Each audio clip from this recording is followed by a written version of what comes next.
I still remember the way their laughter echoed across that perfect dining room crystal glasses, chiming soft jazz, playing, and me sitting there in my old cotton dress. My daughter-in-law's mother leaned close to her husband and whispered, "Bless her heart." She tried. I saw Caroline, their daughter, glance at my shoes and smirk. They thought I couldn't hear them. I heard every word. They called it a formal dinner. I called it a firing squad. Polite smiles hiding knives. My son sat frozen beside his wife, his cheeks red with shame. And as I lifted my glass pretending not to notice, I felt something inside me go very, very still. Because what they didn't know, what none of them knew, was that this beautiful candle-lit restaurant they chose to treat me to wasn't theirs to mock in. So when the waiter came back, bowed his head, and said softly, "Ma'am, your restaurant is ready," the laughter stopped. Forks froze midair. If you think you know where this dinner ends, you don't. Keep listening. Because what happened next turned humiliation into legend. My name is Doris Miller. I'm 68 years old, a widow, and for most of my life, I've worked behind a stove. I ran kitchens before arthritis made my hands too stiff to hold a ladle all day, so now I work part-time at a small diner just outside town. The work keeps me moving, keeps me from thinking too much. People come in for the pie, stay for the stories. I like that simple people, simple food, simple peace. But that peace ended the afternoon my son David called. He sounded nervous, the way he does when he has something to say, but doesn't want to say it. "Mom," he began, clearing his throat. "Lily's parents have invited us to dinner next Saturday. They want you to come too." I laughed softly, wiping my hands on a dish towel. "Oh, that's sweet. A little family get-together." There was a pause. "It's formal," he said finally. "They're old-fashioned about that sort of thing. Formal." I knew what that meant. The Thompsons, Lily's parents, owned several properties, traveled often, and hosted dinners where the wine had a name and the napkins stood upright like paper crowns. I'd met them once before at the wedding, long enough to see the polite surprise in their eyes when they learned I'd cooked the reception meal myself. "Of course, honey," I told him. "Just tell me when and where." After I hung up, I stood by the sink for a long moment, listening to the hum of the refrigerator. I wasn't afraid. Not really. But I could already picture it, the soft chandeliers, the delicate chatter, the subtle way wealthy people made you feel small without ever raising their voices. I went to my closet that night and pulled out the same cotton dress I'd worn to David's graduation years ago. It wasn't new, but it was clean pressed and comfortable. The fabric had softened over time, the pale blue faded like morning sky. I chose it because Tom, my late husband, used to say it brought out my eyes. On the shelf above hung a scarf he'd given me, hand-embroidered with tiny letters, "Be proud, my love." He'd sewn it himself when we first opened our little restaurant back before the world grew so complicated. I pressed the scarf to my cheek for a moment, breathing in the faint scent of cedar from the drawer. At the diner the next day, I mentioned the dinner to my co-worker, June. She whistled softly. "The Thompsons' fancy folks. You gonna get yourself something new to wear?" I shook my head. "No need. I've got what I need." June gave me that look, half pity, half concern. "Just be careful, hun. Some people can't see past the shine of their own silverware." I smiled. Oh, I've met those people before. That week went by slower than most. I'd find myself staring out the diner window, watching cars pass, wondering what Tom would have said. Probably something simple, something grounding. He'd always believed that dignity didn't depend on money. He used to say, "If you hold your head high, no one can make you small." Saturday came quicker than I wanted it to. The air had that early spring chill, sharp but not unkind. I tied my scarf around my neck, checked my reflection in the mirror. The woman looking back at me wasn't glamorous. The lines around her eyes were deep, but they spoke of laughter and long hours, not defeat. I dabbed a bit of perfume on my wrists, the same kind I wore the night Tom proposed in our old kitchen flower still on my hands. When David arrived to pick me up, his tie was crooked. He smiled awkwardly. Then his eyes traveled down to my dress. "You look nice, Mom," he said, but there was hesitation there. I caught it, tucked it away. He was nervous too. Maybe about me. Maybe about them.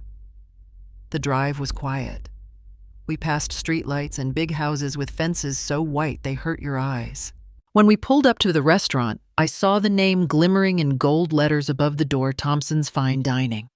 The kind of place that served plates big enough for 2 bites and charged $50 for the privilege. Inside, everything gleamed. Crystal silver soft music drifting through the air. I could smell butter and wine and something else expectation. I clutched my purse a little tighter as the hostess led us to the table where Lily's family waited. Elaine, her mother, rose first, tall and polished in a pearl-colored dress.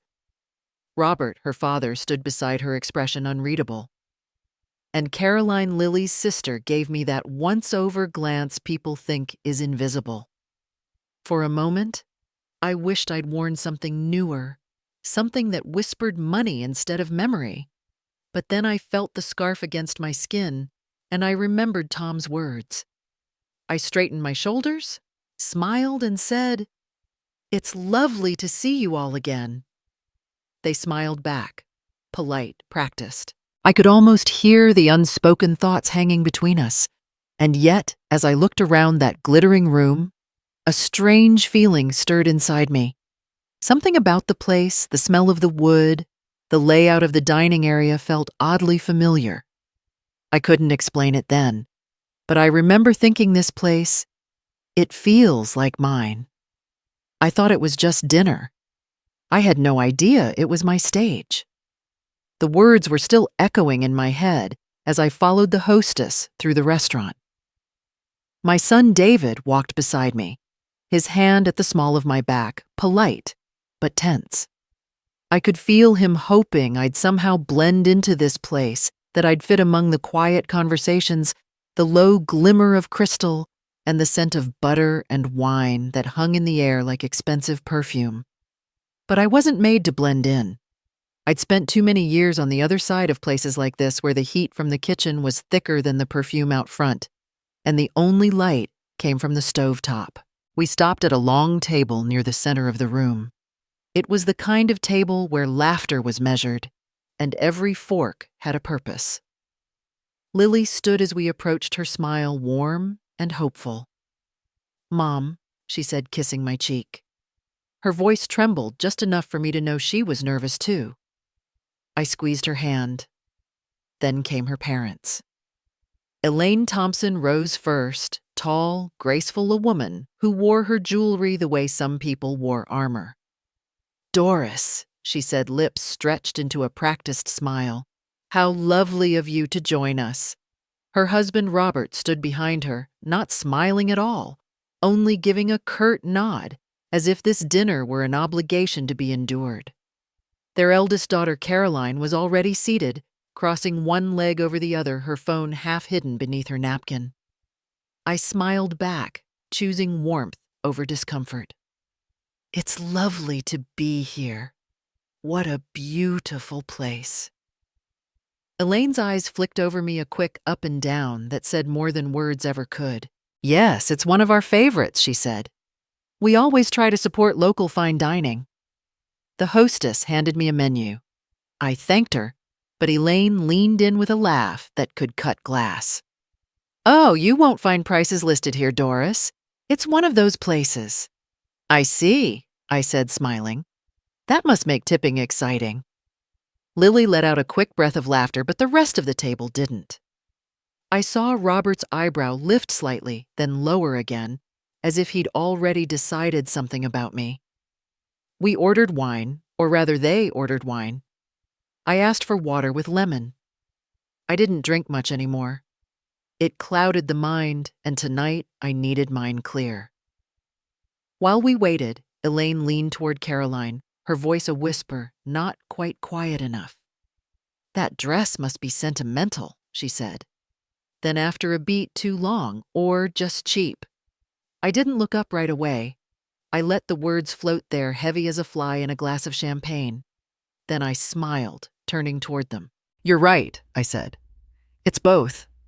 My husband bought it for me when we opened our first restaurant together. It's held up better than most things these days." Elaine blinked, lips parting slightly, unsure whether to be embarrassed or impressed. Caroline hid a smile behind her glass, though not kindly. Dinner arrived in courses too small to satisfy and too pretty to eat. Between bites, Robert began asking questions that felt more like traps. "So Doris," he said, folding his napkin neatly across his lap. "David mentioned you work part-time now." "Yes," I said. "At a small diner near the highway." "Keeps me busy, I see," he said. "I suppose that's charming. You must miss cooking real food, though. Fine dining, I mean." I met his eyes. "Oh, I don't miss it," I said. "I just prefer when the food makes people full instead of just taking up space on a plate." Lily stifled a laugh. Elaine gave a soft gasp. Robert's smile was thin as the edge of his knife. To fill the silence, Elaine turned to me with sudden brightness. "Doris, dear, do you know which fork is for the salad?" I looked down. There were 4 forks lined neatly beside my plate, identical except for their size. "Well, I said I usually start with whichever one doesn't stab my hand." Caroline snorted before she could stop herself. The sound broke the tension like a dropped glass. Even Elaine laughed, a forced, brittle sound, but a laugh nonetheless. I let the moment hang there just long enough to let them see I wasn't offended. Humor was its own kind of armor. As the evening went on, I spoke little, but I listened. I listened to the way Robert's voice filled every quiet space, to Elaine's stories about vacations I could never afford, and to Caroline's constant hum of self-importance. I nodded when politeness required it, and smiled when someone glanced my way, all while taking in the soft hum of the dining room, the clinking of glasses, the slow rhythm of footsteps from the kitchen, the faint, familiar aroma of rosemary and garlic butter. It hit me then, a feeling I couldn't quite name. Something in the air and the way the room was laid out stirred an old memory. The color of the wood paneling, the placement of the bar, even the spacing of the tables, all of it whispered of something I once knew. The scent of the sauce carried a note I recognized, a recipe too familiar to mistake. Lily was talking, her hand resting lightly on David's arm, but I barely heard her. My heart beat slower, steadier, as I took in every detail. The Thompsons sat there sipping their wine, smiling at their own reflections in the glass, not knowing the walls around them carried my fingerprints. I didn't say a word. I just let the warmth of quiet amusement spread through me. And yet, something about this place felt mine. I couldn't shake the feeling, even as the conversation at the table rolled on without me. The others were laughing politely. Of course, their laughter small and practiced, the kind meant to fill silence rather than celebrate anything. The clinking of glasses and low hum of conversations around us felt distant, like a song I used to know by heart, but couldn't quite recall the words to anymore. I sat there with my hands folded neatly in my lap, smiling when expected, nodding when someone spoke, playing my part like a guest who knew her place. Lily leaned in toward me, trying her best to bridge the gap her family had built. "Mom, have you tried the sea bass here? It's supposed to be wonderful," I smiled. "If it's half as good as it smells, I'm sure it is." Caroline, seated beside her father, barely looked up from her phone. She spoke without lifting her eyes. She looks like she belongs in the kitchen, not at the table." The words came out lightly, but there was nothing soft about them. It was the kind of insult wrapped in silk, quiet, but meant to land hard. My hand froze halfway to my water glass. For a second, no one moved. Then Elaine broke the silence, her voice smooth and airy, like perfume sprayed over smoke. "Oh, Caroline," she said, "such a simple woman, how refreshing." The table gave a nervous chuckle. Lily's fork scraped against her plate. David shifted in his seat beside me, his jaw tightening, his eyes fixed on the linen napkin in his lap. He didn't look up. He didn't defend me. I told myself I didn't blame him. He was trying to survive this evening, too. The Thompsons were people who measured others in whispers and eye contact, in shoes and fabric, in names dropped and wines ordered. Their approval was currency, and my son was still learning how to spend it. Still watching him stare down at that napkin, I felt something small and sharp twist behind my ribs. I smiled anyway. "Grace is your armor," Tom used to say whenever the world decided to test me. "Wear it no matter how sharp the words." So I did. I straightened my shoulders, took another sip of water, and said lightly, "You're right, Caroline. I do belong in a kitchen, always have. But I'll try not to burn anything here tonight." Lily gave a quick, grateful laugh, one that said thank you, one that said I'm sorry all at once. Elaine tilted her head as though she wanted to smile but couldn't quite figure out how. Robert gave a dismissive grunt and turned the conversation toward stocks or travel or something equally dull. The moment passed, or at least it did for them. For me, it lingered like smoke caught in my throat. I thought of all the nights I'd spent standing over a stove while people like the Thompsons dined in comfort on the other side of the wall. I thought of the sweat, the long hours, the small burns that had turned to pale scars across my hands. Those hands had built meals memories and for a time a business. They had never known how to hold a champagne flute properly, but they knew what it meant to work. And somehow, sitting there in that glittering room, I felt both invisible and seen too clearly at once. Elaine kept talking. Something about her charity luncheon. Caroline scrolled through her phone, showing Robert a picture of herself at some gala, her smile, all teeth and confidence. David tried to participate, his voice small, careful. Lily, sweet girl, glanced at me every few minutes as if trying to measure my mood. I gave her nothing but calm. That was the thing about Grace. It wasn't for them, it was for me. A waiter appeared to refill glasses, and as he reached mine, I noticed the faint tremor in his hand. When I looked up, he was staring at me. Not in judgment, not in the casual curiosity I'd grown used to, but with something else, something like recognition. His eyes widened slightly before he caught himself lowering them quickly, in the practiced way of good service. But the look had already passed between us. "Thank you," I said softly. He nodded, his voice low. "My pleasure, ma'am." The word ma'am held a tone I couldn't quite place. Not the usual polite reflex, it had weight, respect even. I turned slightly, watching him as he moved to the next table, the tray steady in his hands again. There was something familiar about the slope of his shoulders, the way he moved through the room, unhurried but confident. I couldn't shake it. The air seemed to change then, just slightly. A current ran through the room, faint but unmistakable.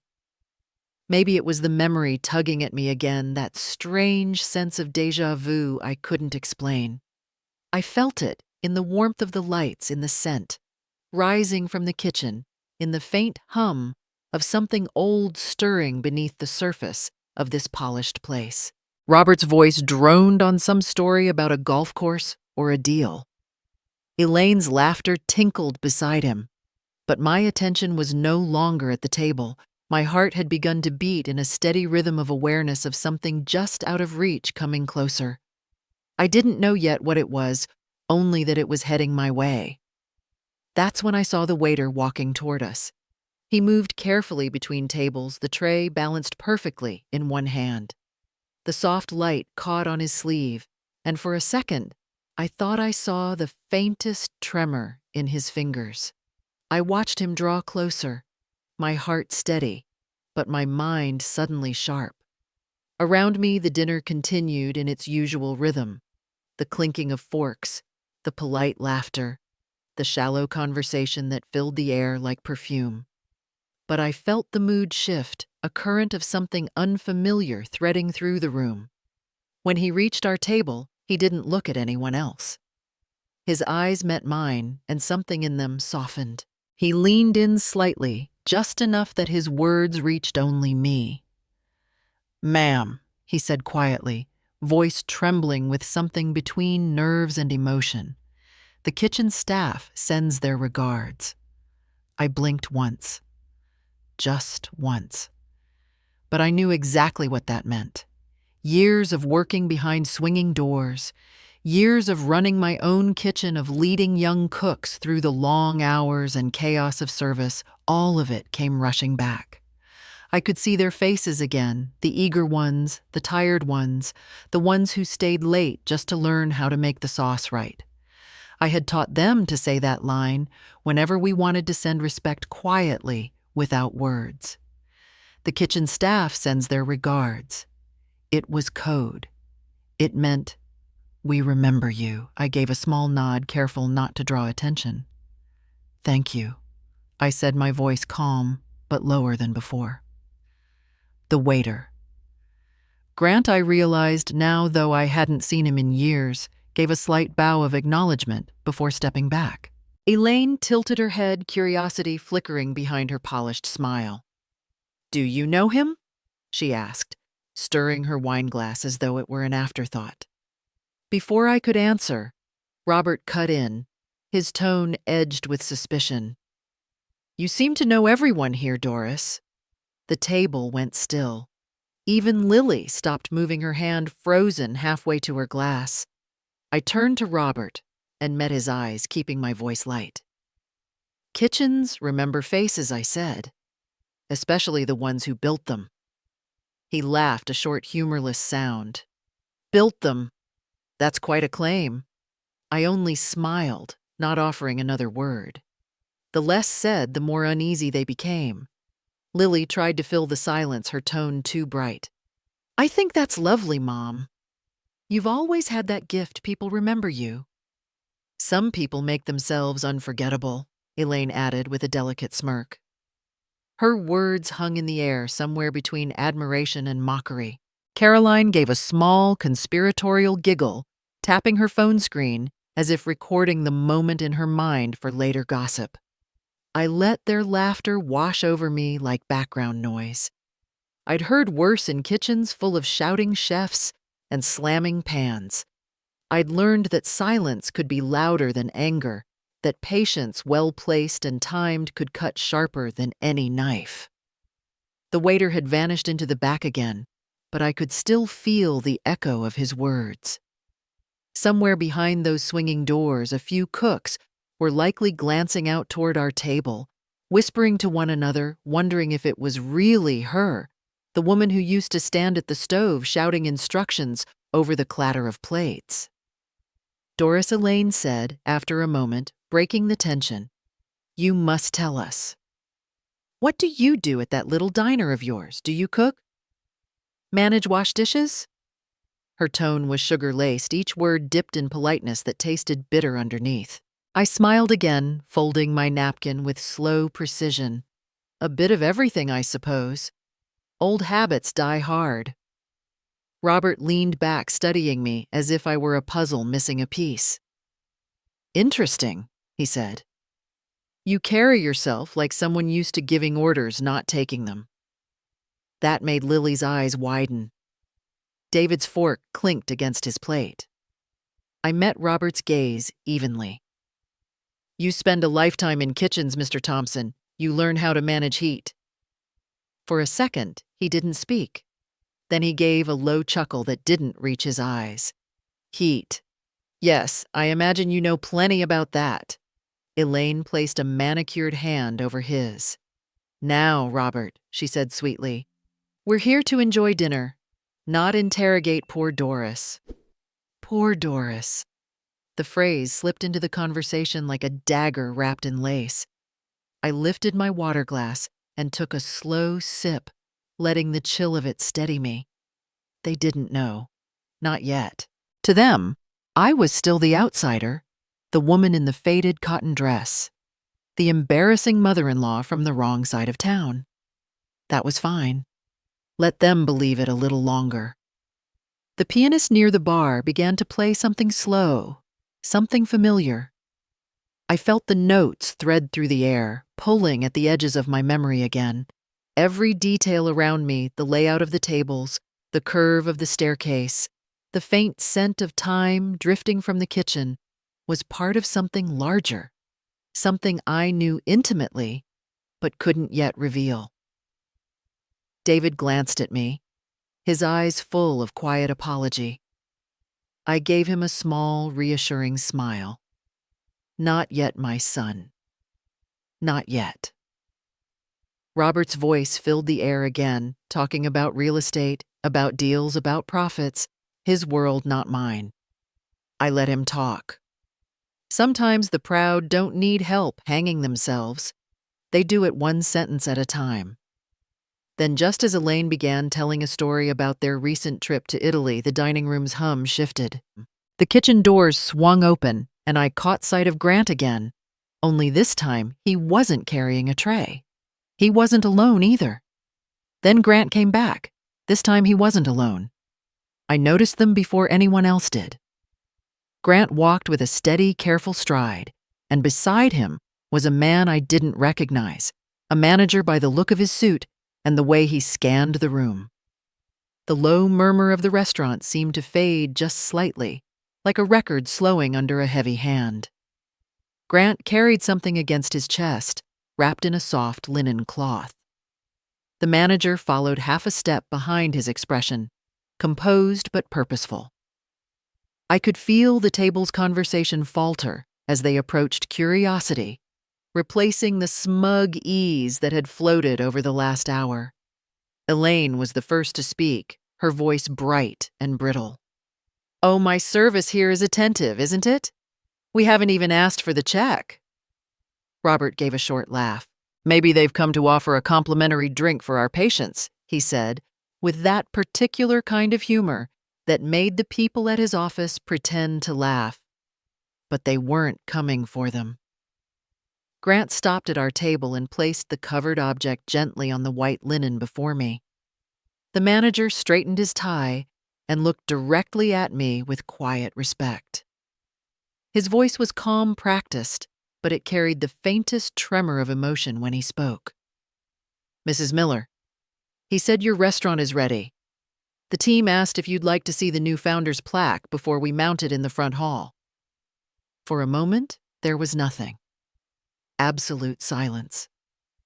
Even the piano near the bar seemed to pause mid-note.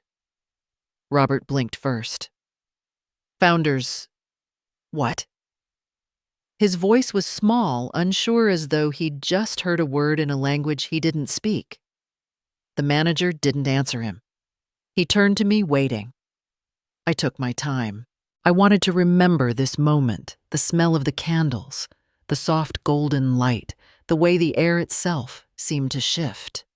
Slowly, I placed my napkin on the table, smoothing it once before setting it beside my plate. My hands didn't shake. When I rose, my chair made a soft sound against the hardwood floor, the kind of sound that made people look up. I could feel every eye at the table on me. Robert's confusion was turning into something sharper. Elaine's smile was frozen, uncertain. David sat perfectly still, as if breathing too loudly might make it worse. Lily's hand was on his arm. Her lips parted, but no words came. Grant lifted the cloth, revealing the brass plaque underneath. It gleamed under the candlelight, the engraving catching each flicker of flame like it was alive. Founder Doris Miller. It was beautiful. I looked down at it for a long moment before lifting my gaze to meet theirs. "It's funny, isn't it?" I said softly. "You laughed at my clothes, but you're sitting inside them." The words left my mouth like a quiet storm. Elaine's hand froze halfway to her wineglass. Caroline's eyes widened, her phone slipping from her fingers onto the table with a soft thud. Robert's mouth opened, but no sound came out. I laid my hand gently on the edge of the plaque. The brass was warm from Grant's hands, smooth and solid, the kind of thing that would last. Every chair, every plate, every light, I continued my voice steady. "I chose them. You didn't just mock me tonight, you mocked my work." I paused, letting the silence stretch until I could hear someone's breath catch across the table. "And my work feeds you." It was the truth, simple and undeniable. I turned my head slightly toward Robert. His face had turned a mottled shade of red, his composure unraveling thread by thread. "This is ridiculous," he muttered. This must be some kind of mistake." Grant spoke for the first time. "No mistake, sir. Mrs. Miller founded this restaurant 13 years ago. Every part of this space was built under her direction. We've been waiting to show her the plaque since the remodel." Elaine's voice came out thin and shaky. "You mean to tell us this entire place belongs to her?" The manager nodded once. "It always has, ma'am." No one spoke after that. The noise of the restaurant crept back around us, distant and muffled, as though we were underwater. A waiter passed carrying a tray, glanced our way, and hesitated before continuing on. I could feel people at neighboring tables, noticing, leaning in, whispering. I straightened my shoulders, smoothing the scarf at my neck. The embroidery brushed against my skin. "Be proud, my love." I could almost hear Tom's voice again, calm and amused, telling me to stand tall. I looked at Elaine, whose carefully painted smile was cracking at the edges. "You said earlier that my dress must be sentimental," I said. "You were right, but I suppose that's the difference between your kind of sentiment and mine. Mine built something." Elaine lowered her eyes. Robert's hands clenched into fists against the tablecloth. David looked up at me, then his face pale but shining with something like awe. He opened his mouth to speak, but I shook my head slightly. "It's all right," I said quietly. "Some things don't need defending." Grant stepped back, and the manager inclined his head once more before leaving us. The brass plaque remained in front of me, catching the light, solid proof, heavy and undeniable. No one said another word. I looked around the table one last time, taking in their faces, each one frozen between disbelief and shame. I hadn't planned to humiliate them. That was never the goal. But sometimes truth has its own timing, and tonight it decided to show up uninvited. As I sat down again, I could feel the weight of the room settle like the air after a thunderclap. Robert stared at his untouched wine, Elaine fidgeted with her napkin, and Caroline pretended to check her phone, though her hands were shaking. I took a slow sip of water, my heart calm, my voice quiet inside my head as I thought, they came to judge me in my own house.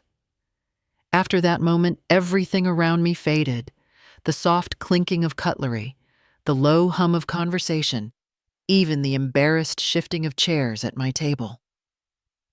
All of it blurred into a kind of stillness that reminded me of the end of a long night in the kitchen when the last dish was washed, and only the smell of soap and roasted garlic lingered in the air. I stayed seated for a while, letting the quiet settle inside me. There was no triumph in me, no gloating, only a strange, calm ache. It wasn't the first time I'd been underestimated. It just might be the last. When I finally looked up, my eyes caught the polished brass plaque lying on the table. My name shining in its center. Doris Miller. It felt almost unreal seeing it carved there.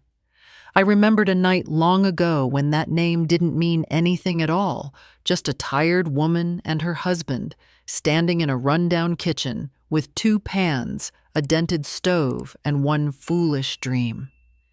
Tom had been the dreamer between us. He used to say that good food was like forgiveness, you give it to people whether they deserve it or not. We started small cooking from our home and selling pies out of the window because we couldn't afford rent for a storefront. When the town finally took notice, we turned an old auto garage into our first diner. The sign outside read Miller's Table, painted in letters that tilted slightly because I'd done it myself with a trembling brush. We burned our first batch of biscuits that morning, and Tom laughed until he cried. "We'll get it right tomorrow," he said.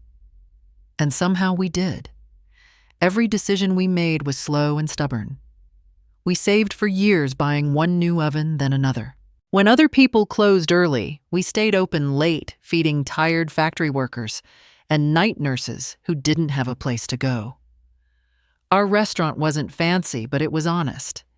It smelled like onions and coffee, and people came because it felt like home. Then one winter, Tom got sick. It was the kind of sickness that doesn't get better, the kind that shrinks a man who once filled a room with his laughter.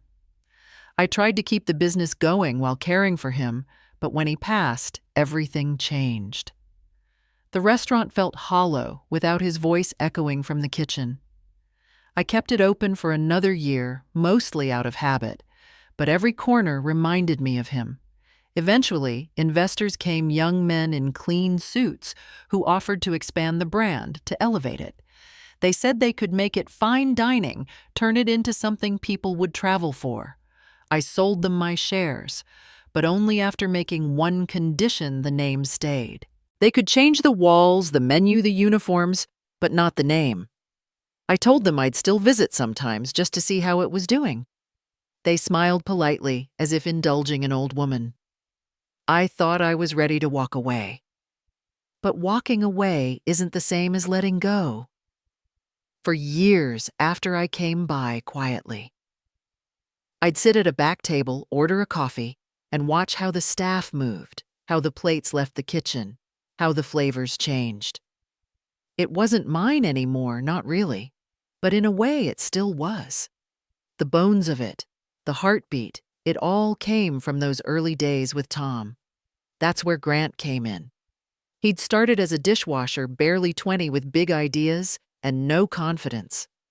I saw something of Tom in him, a steadiness under all that uncertainty. He wanted to learn, so I taught him everything I could. How to taste the sauce with your nose first.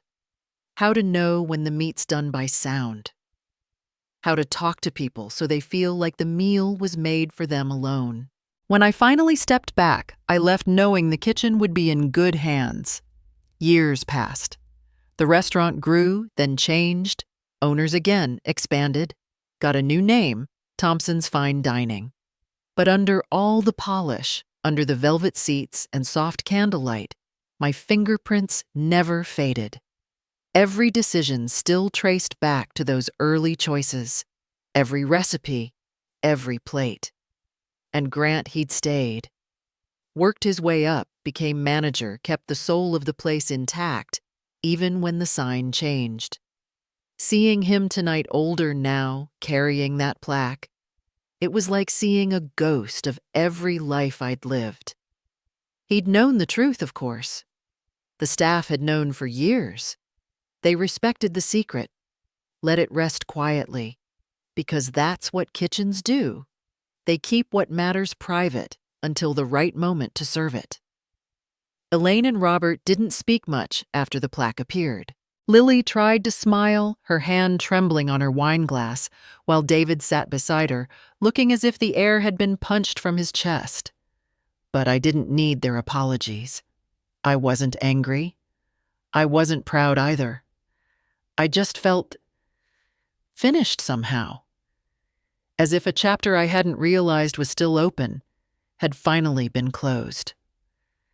Grant stopped by again as they were leaving. "It's good to see you back, Mrs. Miller," he said softly. "We've missed you in the kitchen." I smiled at him. You've done well, I told him. Better than I ever could have hoped. He shook his head. We just followed the recipe you wrote. After they walked away, I sat there a while longer, fingers brushing the edge of the plaque.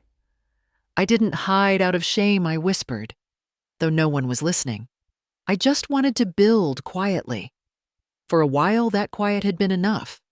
But I was starting to realize that quiet isn't something everyone can stand.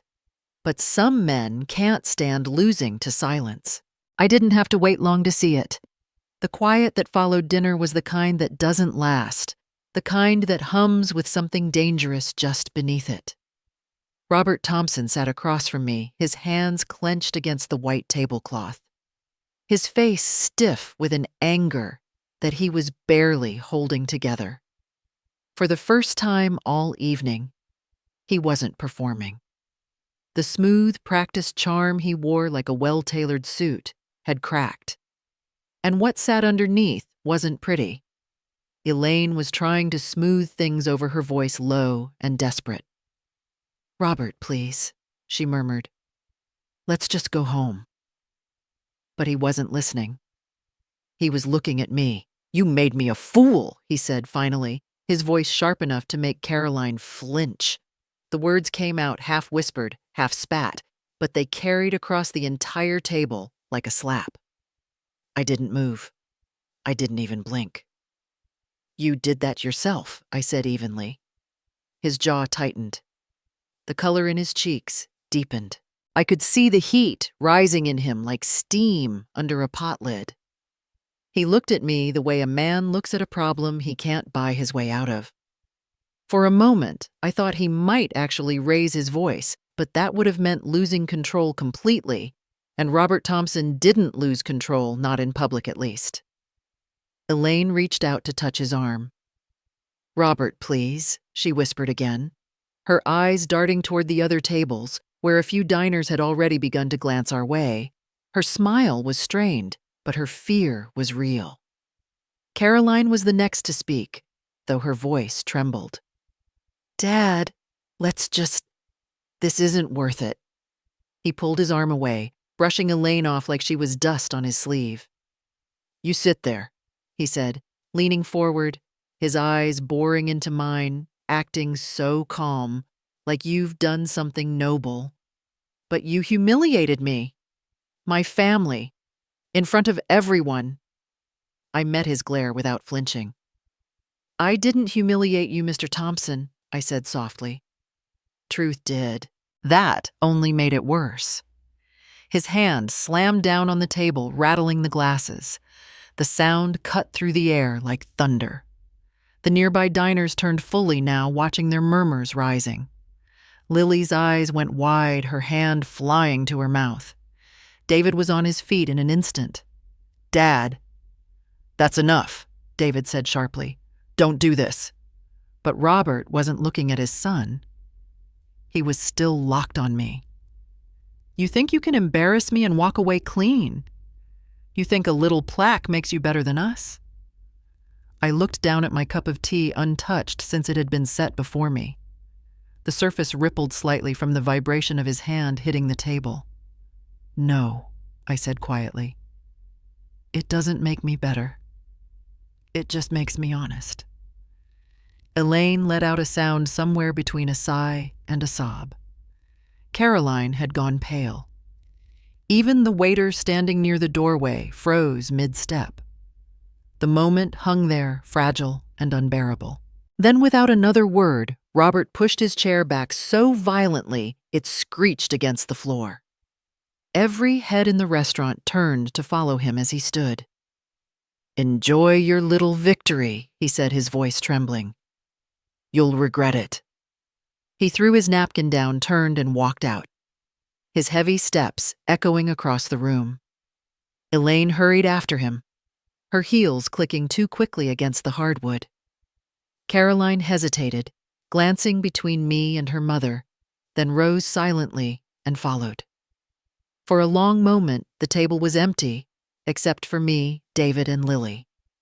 The air around us felt like the last breath before a storm breaks.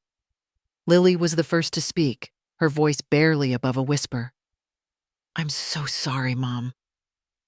I smiled faintly and reached for my tea. "Don't be," I said, lifting the cup. "Men like him never lose quietly." David looked at me, concern etched across his face. "He's not going to let this go," he said. "I know," I replied, taking a slow sip. The tea had gone cold, but I didn't mind. It steadied me. We sat in silence after that, the hum of conversation in the restaurant slowly returning as if nothing had happened. The plaque still sat on the table, glinting under the soft lights. To anyone else, it might have looked like a trophy. To me, it was just a reminder of the years it took to build something real, and the kind of people who couldn't stand the sight of it. When we finally stood to leave, I caught sight of our reflection in the large mirror by the entrance. David looked worn, Lily pale, and me just tired. But there was something else in my reflection, too. Something steadier than pride. Outside, the night was cool, the air soft with the smell of rain. I stood under the awning for a moment, watching the lights from the restaurant flicker against the puddles forming on the pavement. Behind me, the door closed with a quiet thud. I could still hear Robert's voice echoing faintly in my head, those words he'd spat like venom. "You'll regret it." I smiled to myself, not with satisfaction, but with certainty. I'd seen his kind before. They never walked away. They plotted. I wrapped my scarf tighter around my neck and stepped out into the drizzle. The water was cold, but it cleared the air, washing away the bitterness that clung to the night. I wasn't afraid of what came next. Men like Robert always made the same mistake. They underestimated the women who didn't shout back. And as I walked toward the waiting cab, my heart calm and unshaken, one thought ran through my mind, steady as the rain on the street. I was right. It didn't take long for the storm to find me. People like Robert Thompson never let humiliation fade quietly. They turn it into a mission. By the following week, I could already feel something shifting in the air around the restaurant. The smiles from customers felt thinner, the greetings from suppliers a little less certain. It wasn't anything said aloud, just that faint, uneasy pause that tells you your name has begun to move through other people's mouths. Then the first headline appeared. It was early morning, and I was sitting in my small office at the back of the restaurant sorting invoices when Grant came in holding a folded newspaper. He didn't say a word, just placed it on the desk in front of me. The headline was printed in bold black letters across the front page of the local business section: "Local chef accused of stealing her own brand." I stared at it for a long time before I spoke. "That doesn't even make sense," I said finally. Grant didn't smile. "They're claiming the Thompson Group owns the rights to the Miller's Table brand, that you violated the contract by using certain recipes here without permission." My heart sank, not because I believed any of it could truly hurt me, but because I knew how fast lies could spread when someone rich and angry was feeding them. "So that's how he's doing it," I murmured. By afternoon, it wasn't just one paper. A handful of online blogs had picked up the story, most quoting anonymous sources close to the Thompson family. By evening, our reservation book had more cancellations than confirmations. People who'd eaten with us for years suddenly remembered other places they needed to be. I gathered the staff before closing that night. They looked frightened, young cooks, servers, dishwashers, most of them barely old enough to understand how reputation works in this business. Grant stood beside me, his jaw set. "You've all seen the stories I told them. I know how it looks, but this place was built on truth, and truth doesn't panic. It waits. It arrives."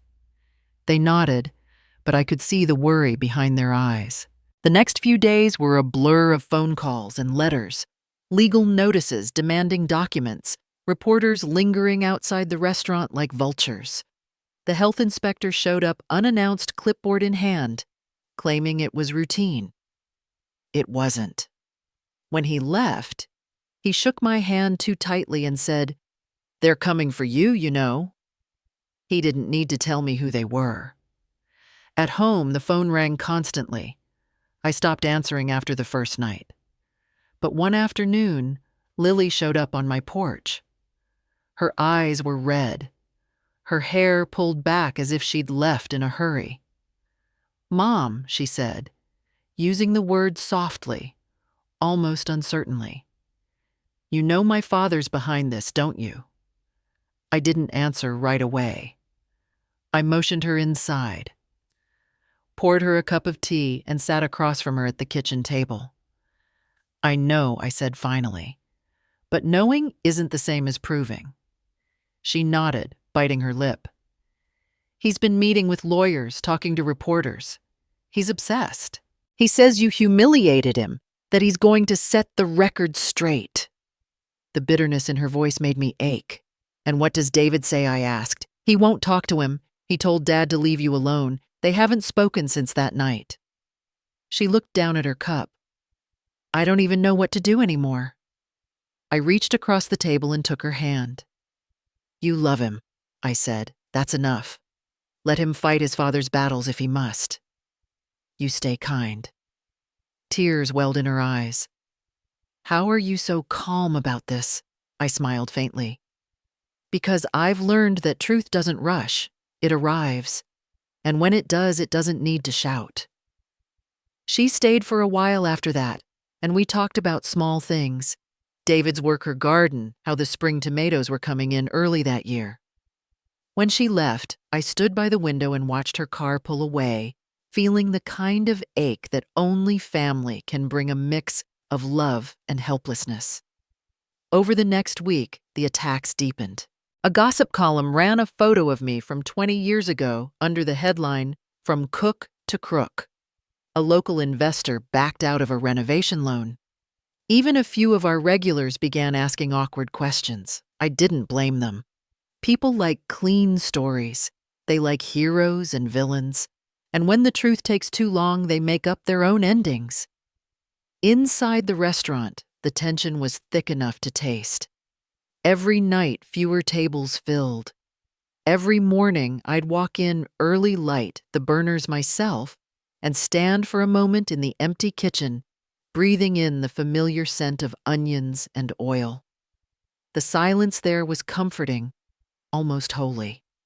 It reminded me of who I was before the noise, before the headlines.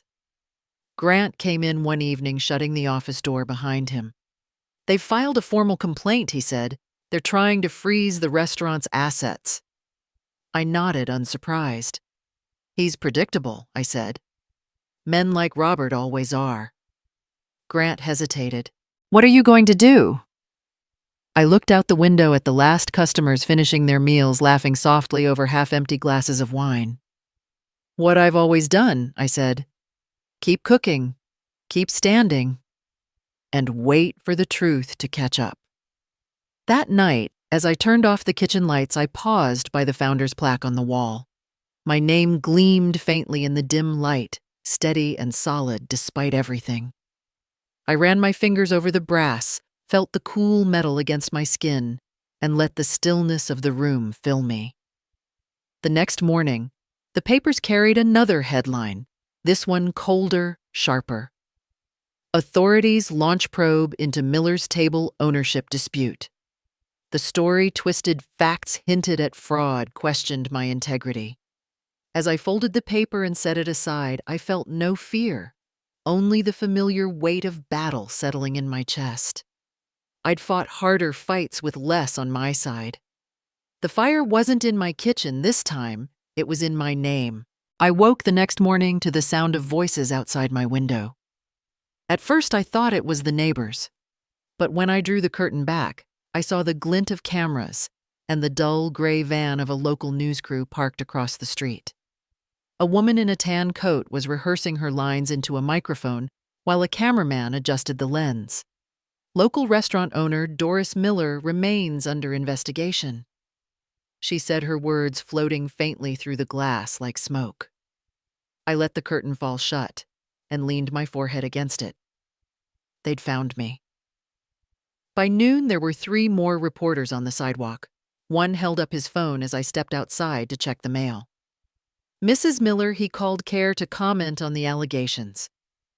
I said nothing, walked past him and slipped the letters from the box. My hands didn't shake, but my heart felt heavy as if each step I took pressed against something deep inside me that refused to break. Inside, the phone rang. I let it go to voicemail. The machine beeped, then filled with voices, some sympathetic, some cruel. The cruel ones always came first. Thief one said. Fraud another hissed. Someone else simply laughed before hanging up. I deleted them all without listening twice. The restaurant had gone quiet. Too quiet. Half the staff had called out sick that morning, and reservations had nearly vanished. Grant had come by earlier, his voice low and tired. "We'll hold on," he said. "But it's bad out there, Doris." I told him to keep the lights on, even if only one table came in.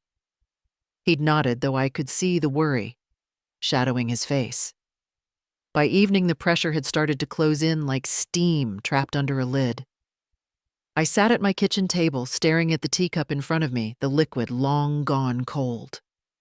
The knock at the door startled me. It was David. He didn't wait for me to invite him in. He just came through the door, his jaw tight, his eyes burning with frustration. "They're destroying you, Mom," he said, his voice rough. "Every paper in town's running some version of this garbage. You've got reporters camped on your lawn, people calling you a fraud online, and you're just sitting here. Why don't you fight back?" I didn't answer right away. I'd seen him angry before, but this was different. This was the anger of someone watching something precious slip through his fingers. I took a breath. "Fighting back too soon," I said softly, "is how you lose control of the truth." He ran a hand through his hair, pacing the kitchen. "No, Mom. You lose control by doing nothing. You think Grace is going to fix this? Grace doesn't work with people like him." The sharpness in his voice stung, not because it was cruel, but because it was born of fear. He reminded me so much of his father, then how Tom used to shout when he didn't know how to fix something, his anger always just a mask for love. When David finally sat down, his voice cracked. "He's going to ruin you." I reached across the table and placed my hand over his. "No," I said quietly. "He's going to ruin himself. But not yet." After he left, the house fell into silence again. The sound of rain began to tap softly at the windows, steady and rhythmic. I walked to the hall closet, searching for something I hadn't touched in years. A small wooden box sat tucked behind a stack of old cookbooks. I carried it to the table and opened it carefully, the hinges creaking like an old whisper. Inside were pieces of a life that felt like it belonged to someone else. The deed to our first diner, a few yellowed photographs, Tom's wristwatch, and a bundle of letters tied with twine. The top one was addressed in his handwriting. I untied it, unfolded the paper, and read, "My dearest Doris, if you're reading this, I'm not there to tell you the thing I've told you 100 times before, but I need you to hear it again anyway. Grace isn't quiet. It just waits for the right moment to speak. You don't always have to raise your voice to be heard, but when you do, make sure it's worth listening to. You've built your life on truth and kindness. Don't let the noise of smaller people drown that out." I ran my thumb over the ink, smudged slightly by the years. His words wrapped around me like the warmth of a kitchen after the rush of dinner service, soft, grounding, unshakable. I could almost hear him there beside me, the clatter of pans, the hum of his voice as he moved through the old diner. For weeks, I had stayed silent, believing that dignity meant restraint. But maybe grace wasn't the absence of action. It was knowing when to act and how. Tom's words had waited all this time for the moment I'd finally need them. I folded the letter and slipped it back into the box, closing the lid with a quiet click. Then I reached for the phone. The lawyer answered on the second ring. Mrs. Miller, he said, his voice cautious. I was just about to call you. No need, I said. I'm calling you first. It's time to speak. There was a pause, then a slow exhale. Understood. When I hung up, I sat there for a moment listening to the rain against the window and the distant rumble of thunder rolling through the night. My reflection in the glass looked calm, almost serene, but my heart had shifted. Something inside me had hardened not into anger, but into certainty. They wanted a fight. Fine. But I'd fought harder ones before, with fire, with grief, with loss. This one would be no different. I stood, turned off the kitchen light, and looked once more at the phone resting on the table. If they wanted a fight, I'd serve it warm. The day of the hearing dawned gray and heavy, the kind of morning that feels like the world is holding its breath. I dressed carefully, not to impress, but to remind myself who I was. A navy blue dress, clean and simple, and my late husband's scarf around my neck. Be proud, my love, the embroidery read in his careful hand.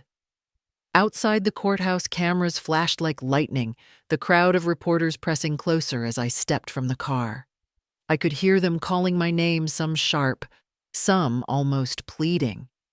I didn't answer a single one. The truth doesn't need to run after attention. It walks in when it's ready. Inside, the air buzzed with murmurs and the mechanical click of cameras. The hearing room smelled faintly of paper coffee and nerves. At the front, the panel of judges sat behind long wooden desks, faces set in neutrality. Across from me, Robert Thompson was already seated, his lawyer whispering furiously into his ear. He looked tired but polished, like a man trying to convince the world he was still in control. When the judge called the session to order, the room quieted. The sound of my name being spoken, Mrs. Doris Miller, echoed through the chamber, grounding me in the moment. I rose, walked to the table, and set down a single folder. Robert's lawyer stood first. Your Honor, my client seeks to expose what we believe to be fraudulent claims regarding the ownership and origin of the restaurant known as Miller's Table, now operating under the name Thompson's Fine Dining. We contend that Mrs. Miller misrepresented her role as founder and unlawfully profited from the brand she no longer owned. He paused dramatically, looking toward the press like a man performing for applause. Flashbulbs popped. Then it was Robert's turn. He stood slowly, straightening his tie. For years, he said, his voice calm but venomous, Mrs. Miller has exploited her past connection to our business for personal gain. She's manipulated the public's stolen intellectual property and attempted to tarnish my family's name with falsehoods. The judge gestured for him to sit. My lawyer leaned toward me, whispering, We'll handle this calmly. But I shook my head slightly. No, I said under my breath. I'll speak for myself. When it was my turn, I stood and opened the folder. The room seemed to tilt toward me, every movement slowing. Your Honor, I began. I have here the original business license for Miller's Table, issued in 1983 under the names Doris and Thomas Miller. I laid the document on the desk before the panel. Here are the tax filings, the supplier invoices, and payroll records, all signed by me. Another pause. And these, I lifted a stack of old photographs, are from our first year of operation. My husband and I standing in our kitchen, the same kitchen that later became the foundation for Thompson's Fine Dining. Every dish you serve today, every recipe your guests enjoy was written in that space. I slid the photos forward. The judge picked one up, studying it. The room was silent except for the faint hum of the air conditioning. Across the room, Robert's jaw tightened. His lawyer tried to object, muttering about irrelevance and expired ownership, but the judge cut him off. Let her finish. I took a breath. I sold my shares years ago, I said. Not because I was forced to, but because I wanted to see the business grow beyond what I could do alone. But I never surrendered the truth of where it began. The foundation of a home doesn't disappear just because someone builds a new house on top of it. A murmur swept through the reporters, a low wave of whispers and clicking pens. I could feel eyes turning toward Robert now. The more I spoke, the smaller he seemed. Then came the break in the storm. One of the journalists, a young woman in a gray blazer, raised her hand. "Your Honor," she said, "may I submit something for the record?"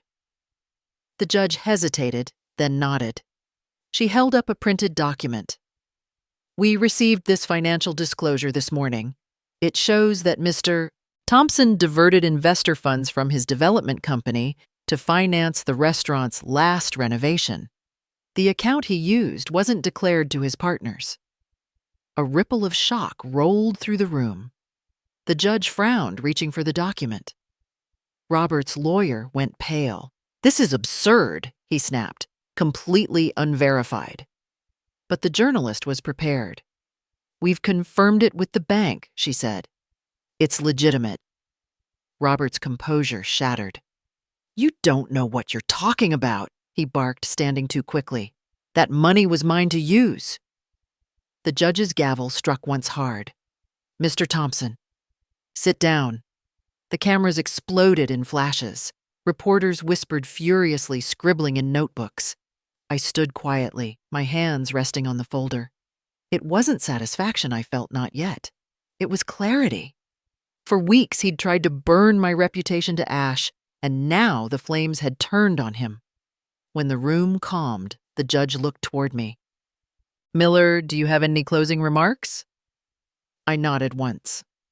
"Only this," I said, turning my gaze toward Robert. "People who build on lies always choke on them." The words landed like a stone dropped into still water. Robert flinched. Elaine, seated behind him, lowered her head into her hands. The gavel came down again. "This hearing is adjourned pending review," the judge announced. The moment it ended, the press surged forward, microphones raised, voices overlapping. "Mrs. Miller, how does it feel to be vindicated? Do you have a statement?" I paused at the door and turned just enough for my voice to carry. "Justice," I said, "when served warm, tastes just right." But the warmth didn't last. The week after the hearing was a blur of flashing lights, phone calls, and endless noise. Reporters didn't just want the story anymore. They wanted pieces of me. Every word I said in that courtroom became a headline. Every photograph from my past was dragged into the light and twisted until I hardly recognized it. What had started as vindication turned into spectacle. The morning after the verdict, I went out to buy milk. The woman at the counter smiled too sweetly, her eyes flicking to the stack of newspapers beside her. On the front page, my face stared back at me, tired, caught mid-blink the photo taken as I left the courthouse. The headline above it made my stomach twist. From cook to crook. Did Doris Miller manipulate the media? I stood there for a long moment, the carton of milk cold in my hand. I didn't buy the paper. I didn't have to. The words were already branded in my mind. When I got back home, the phone was ringing again. I let it go to voicemail. My lawyer's voice came through, first measured, reassuring, but lined with exhaustion. Then a producer from a morning show. Then silence. Then a voice I didn't recognize, low and cruel, calling me a liar. I pressed the delete button until the machine went quiet.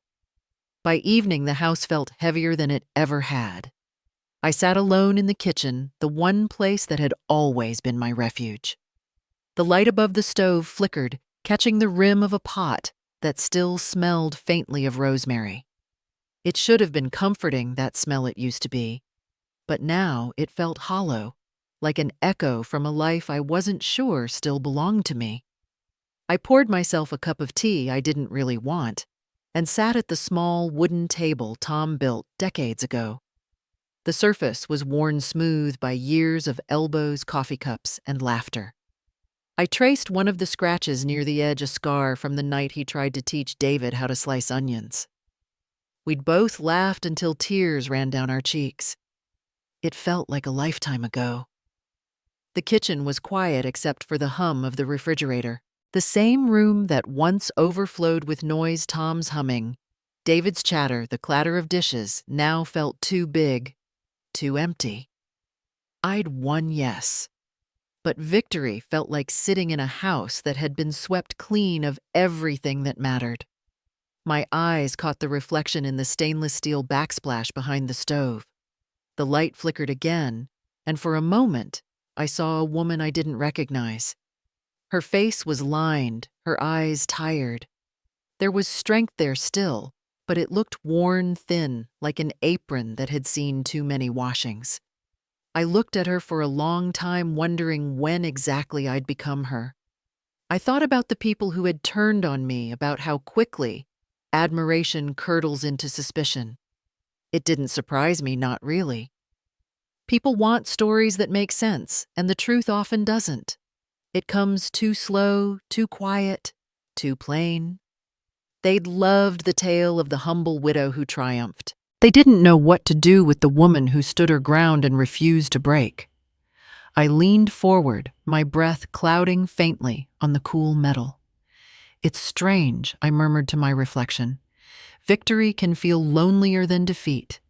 The words sounded smaller out loud, fragile, like they might dissolve in the air before reaching the corners of the room. I missed Tom more in that moment than I had in years. He would have known what to say. Something simple, something kind. He always believed that grace could outlast cruelty if you gave it time. But grace doesn't fill a room the way another person's laughter does. The tea had gone cold before I realized I hadn't taken a single sip. Outside, the last light was fading, the world turning that soft, bruised shade between day and night. The reporters had finally gone, the phones were quiet, and for the first time in days there was no sound at all. I sat there listening to the silence stretch, feeling it settle into the corners of the house, into the cracks of my heart. It pressed against my ears until it was no longer comforting, until it became something else entirely. And that night, the silence finally got loud. But silence, like every storm, eventually passes. When it did, what remained was something softer, something almost like peace. I woke one morning and realized the noise had stopped not just outside, but inside me. The reporters had moved on to another scandal, another face. My phone no longer rang. The papers stopped printing my name. For the first time in months, I could walk down the street without feeling the weight of other people's eyes. I thought I'd feel relieved. Instead, I felt hollow. Then one afternoon, I drove past the restaurant. The windows were dusty, the sign still read Thompson's Fine Dining, but the lights were off, and a handwritten note hung in the window closed for renovations. I parked the car and sat there for a long time staring at it. Something stirred in me, an old rhythm, familiar and steady. I'd spent so much of my life inside those walls that seeing them dark felt wrong, like watching a home sit empty after its owners had gone. I got out of the car and walked to the door. The reflection in the glass looked older than I remembered, but steadier too. In that moment, I knew what I wanted to do. I wasn't going to run from what had been taken from me or from what had been twisted by others. I was going to reclaim it, on my own terms. A week later, I filed the paperwork to reopen the restaurant under a new name, Our Table. I wanted it to mean something bigger than me. It wasn't just my story anymore. It was everyone's who had ever worked there, eaten there, believed in something honest. When I told David and Lily, they didn't hesitate. David looked at me with the same quiet determination I'd once seen in his father.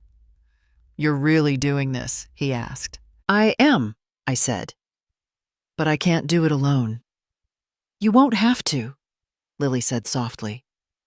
"We're with you." In the weeks that followed, life began to move again. Grant returned, sleeves rolled up, ready to rebuild. Feels right to be back where it started, he said, smiling faintly. One by one, old faces reappeared. Cooks, servers, even the dishwasher who'd been there since the early days.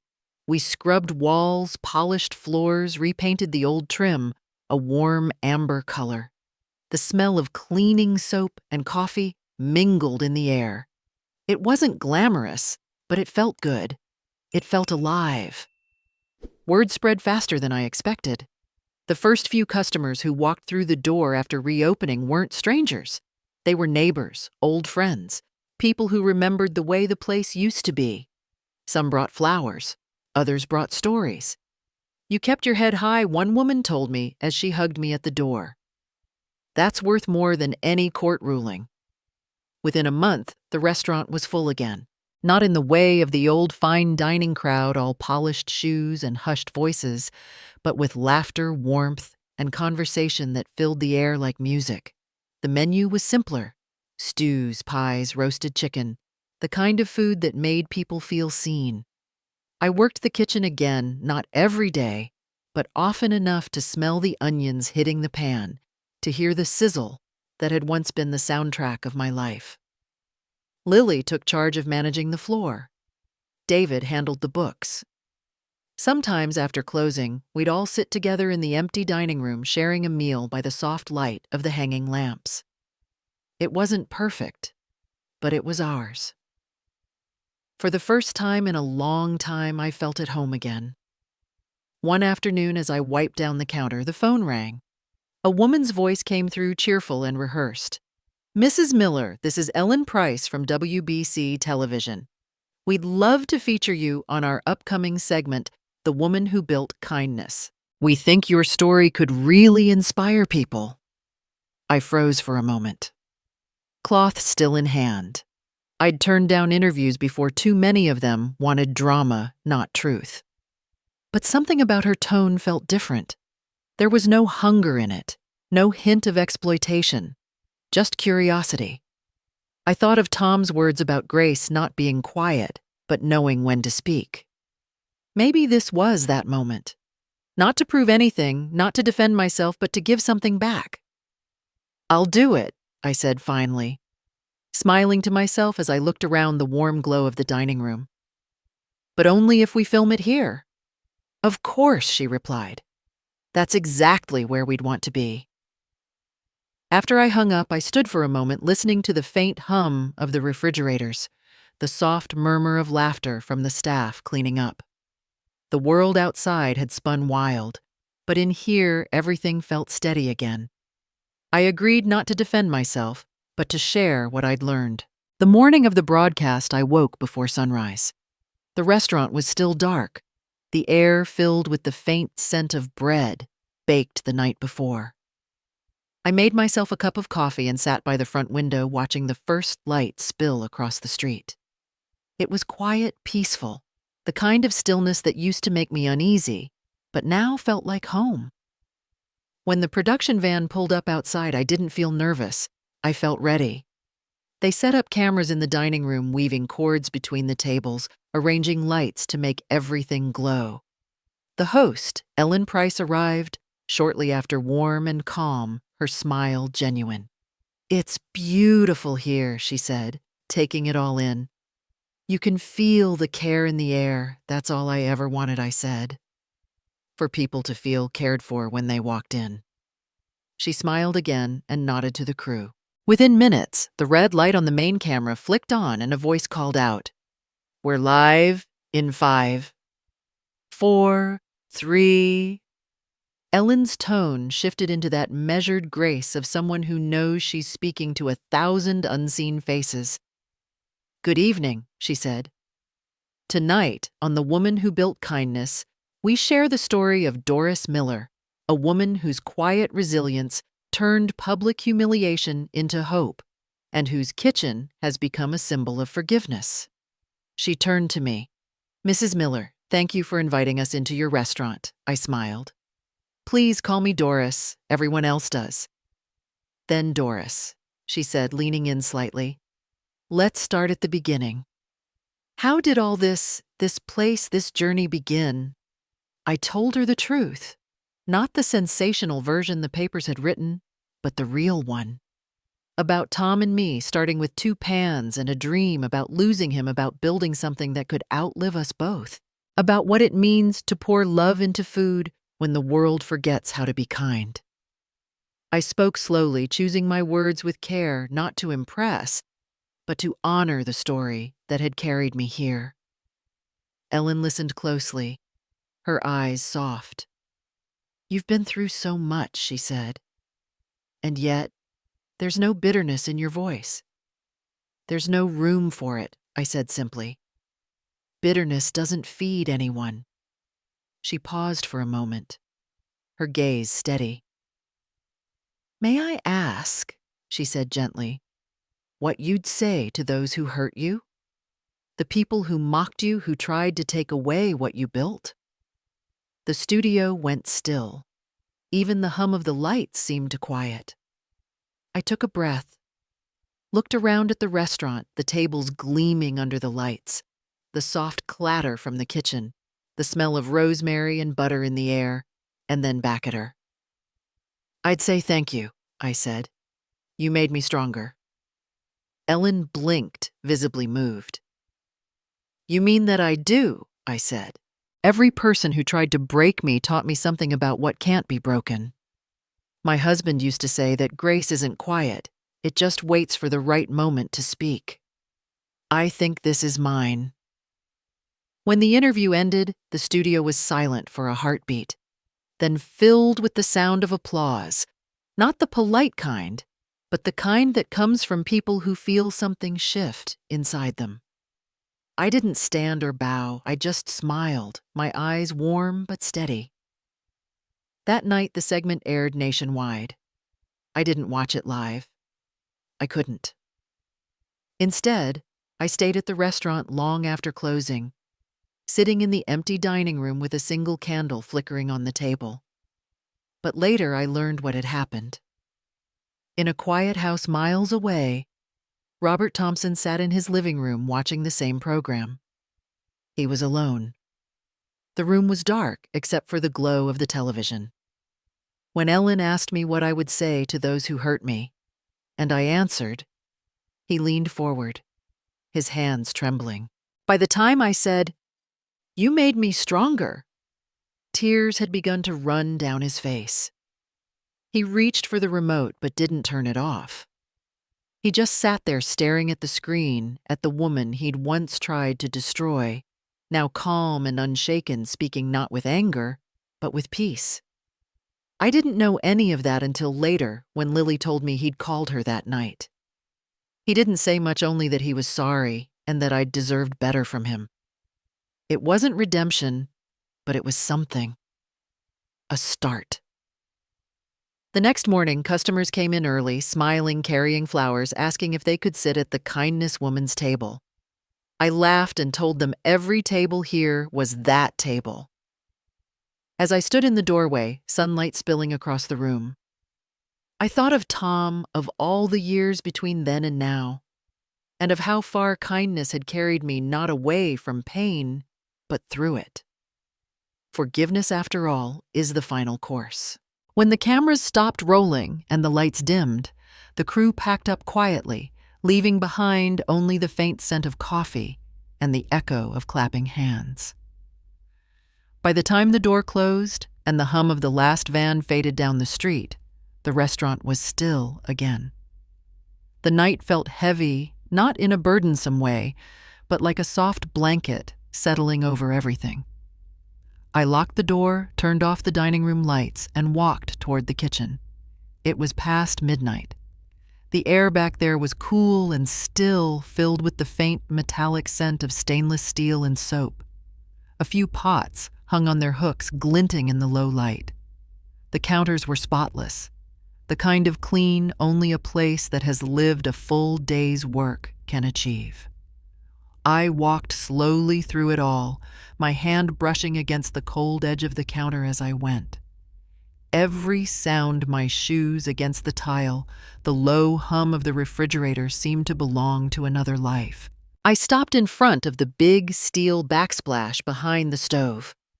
For years, that mirror of metal had reflected every version of me, tired, determined, heartbroken, triumphant. Tonight, it showed a woman standing still, shoulders, slightly bowed hair, silvering under the fluorescent glow. I looked at her for a long time, half expecting to see someone else. But there she was. Me, just me. The scarf around my neck had loosened, slipping to one side. I reached up and straightened it, feeling the rough embroidery under my fingers. Be proud, my love. Tom's words, still stitched into the fabric, seemed to hum against my skin. I smiled faintly. I've tried, I whispered. I could feel the quiet pressing in, asking me to fill it. But instead of running from it, I let it settle. This kitchen had heard everything: arguments, laughter, the hiss of oil, the hum of forgiveness. It had seen me at my weakest and my strongest. It had been my battlefield and my sanctuary. And now, standing there, I realized it had been my mirror all along. The woman who looked back at me wasn't just a survivor. She was the sum of every mistake, every meal, every small mercy she'd ever given away. Her hands were lined, her eyes soft but steady. She looked nothing like the woman who once walked into a dinner wearing an old cotton dress and felt like an intruder. She looked like someone who had finally come home. I thought of all the years I'd spent proving myself to others, to my son, to people who never cared to see me. And then softly, without planning to, I said it out loud. I spent half my life proving I was enough. My voice echoed slightly against the metal. I took a breath, feeling something uncoil inside me, something that had been wound tight for too long. But all I ever needed, I whispered, was to stop asking for permission to be me. The truth of it sank deep like warm light seeping into cold skin. All those years of waiting for validation, of letting other people decide my worth, it all seemed so far away now, like a story I'd once read but no longer lived inside. I leaned closer to the steel, my reflection growing clearer. The scarf, the lines on my face, the same cotton dress I'd worn that night at the Thompson dinner. It all came into focus. I smiled, really smiled this time, the kind that reaches your eyes and softens the world around you. They mocked my clothes, I said quietly, but maybe it was never about fabric. The reflection smiled back. Maybe it was about seeing someone who didn't need theirs. The thought made me laugh. Softly, tired, but light, the kind of laugh that feels like the end of a long, hard day and the beginning of something better. I could almost hear Tom laughing with me, his voice deep and kind, filling the empty room. I placed my hand flat on the cool steel, feeling my heartbeat pulse faintly against it. I'm still here, I said, and I think that's enough. For a long moment, I just stood there, breathing in the quiet, letting it wrap around me like an old friend. I didn't feel small anymore. I didn't feel like someone on the outside looking in. I felt whole, steady, real. And for the first time, I finally saw myself. The next morning, sunlight slipped gently across the kitchen floor, catching on the polished silver and warm wood like it had been waiting all night for its chance to come inside. The restaurant was quiet, but it wasn't empty. There was a feeling in the air, soft and steady, like the heartbeat of something reborn. I stood in the middle of the dining room, looking around at what we'd built, what we'd rebuilt, and for once, I didn't see work or worry, I saw home. It was the grand reopening of our table. Months of rebuilding had led to this night, but unlike the openings I'd known in the past, this one wasn't about critics or cameras or first impressions. It was about people, real people coming together. It was about family laughter and the sound of plates finding their way back to familiar hands. The new sign over the entrance gleamed softly in the afternoon light. Our table. Simple words, but they carried a whole lifetime of meaning. By 6 o'clock, the first guests began to arrive. The air filled with the low hum of conversation and the smell of baked bread. David was at the door, greeting everyone with that steady warmth he'd inherited from his father.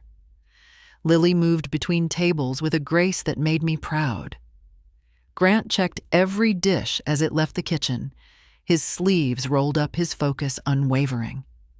Watching them, I realized that the best thing I'd ever built wasn't a restaurant. It was this family of people bound not by blood, but by care. The room glowed under the soft amber lights we'd chosen together. There were flowers on every table, daisies and white roses, nothing extravagant. Someone had brought a small band, and gentle music floated through the air, weaving between conversations and laughter. I could hear the clinking of glasses, the murmur of old friends reunited, and the soft rustle of napkins being unfolded. It was a living sound full of warmth and forgiveness and life moving forward. I slipped quietly into the kitchen for a moment, letting the familiar rhythm wash over me.